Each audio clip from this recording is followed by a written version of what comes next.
Hello viewers, আসসালামু আলাইকুম। আশা রাখছি অনেক অনেক ভালো আছেন এবং সুস্থ আছেন। তো বন্ধুরা, আজকের ভিডিওতে আপনাদের সাথে শেয়ার করব যে রকেট অ্যাকাউন্ট থেকে অন্য নাম্বারে, অর্থাৎ আপনি যে নাম্বারে চাচ্ছেন যে একটি নাম্বারের সেন্ড মানি করবেন, হঠাৎ একটি নাম্বার কিংবা দুইটি নাম্বার ভুল হয়ে গেছে, ভুল করে অন্য একটি নাম্বারে আপনার টাকা চলে গেছে। তো এখন সেই টাকা কিভাবে ফেরত আনবেন?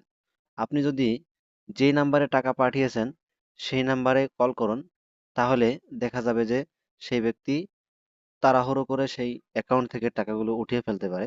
তো এখন আপনার হাতে করণীয় কি?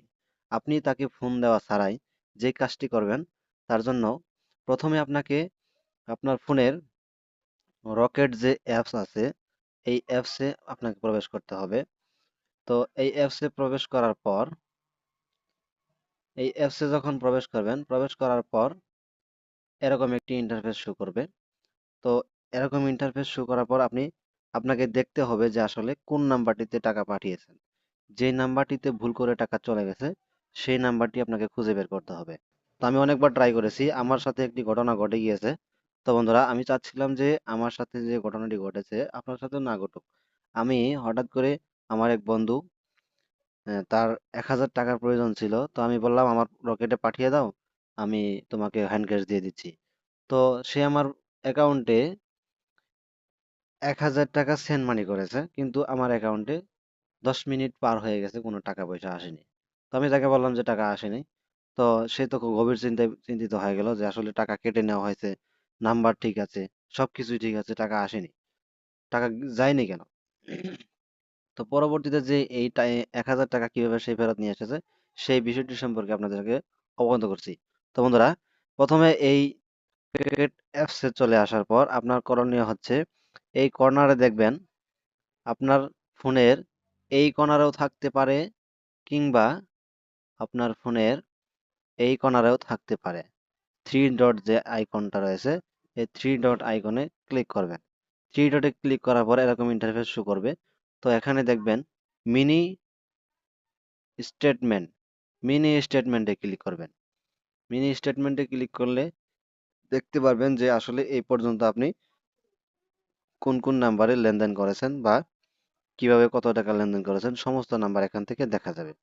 তো বন্ধুরা, একটু লোডিং নিচ্ছে।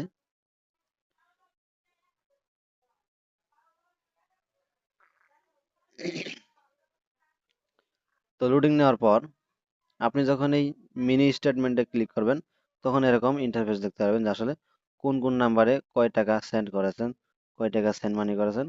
তো এখান থেকে সেই নাম্বারটি খাতায় লুকিয়ে নোট করে নেবেন, এবং কি আপনার রকেট অ্যাকাউন্টের যে হেল্পলাইন নাম্বার আছে 16216 নাম্বার, 16216 নাম্বারে আপনি একটা কল করবেন। যেই নাম্বার থেকে আপনি ভুলের অন্য নাম্বারে টাকা চলে গেছে সেই নাম্বার থেকে আপনাকে কল করতে হবে, অন্য কোনো নাম্বার থেকে হবে না। এবং কি এখানে একটি বিষয় হচ্ছে, যদি আপনি 102 টাকা সেন্ড মানি করে থাকেন, সাপোজ 102 টাকায় আপনাকে বলতে হবে, ওখান থেকে জিজ্ঞাসা করা হবে যে আসলে কয় টাকা সেন্ড মানি করেছিলেন, এরকম ডকুমেন্ট জিজ্ঞাসা করা হবে। তো সেখানে যদি জিজ্ঞেস করা হয়, তো আপনি 1,002 টাকা সেন্ড মানি করলে 1,002 টাকায় বলবেন। মানে যত টাকা সেন্ড মানি করবেন ঠিক সেম টাকায় আপনাকে বলতে হবে। তো সেখান থেকে কথা বলার পর আপনার টাকা পুনরায় ফেরত আসবে। অথবা আপনি যেই নাম্বারটিতে ভুলে সেন্ড মানি করেছেন সেই নাম্বারটিতে যদি কোনো অ্যাকাউন্ট খোলা না থাকে, তো আপনা আপনি 7 দিন পর আপনার ফোনে টাকা ফেরত চলে আসবে। তো বন্ধুরা, ভিডিওটি কন্টিনিউ দেখার জন্য আপনাকে ধন্যবাদ। আমাদের সাথেই থাকবেন, চ্যানেলটি সাবস্ক্রাইব করে পাশে থাকবেন। ভিডিওটি ভালো লাগলে অবশ্যই একটি লাইক, একটি কমেন্ট এবং শেয়ার করে দিয়ে আপনার বন্ধুকে জানিয়ে দিবেন। তো বন্ধুরা, আজকের মতো এখানেই সমাপ্তি টানছি। আসসালামু আলাইকুম ওয়া রাহমাতুল্লাহি তাআলা ওয়া বারাকাতুহু।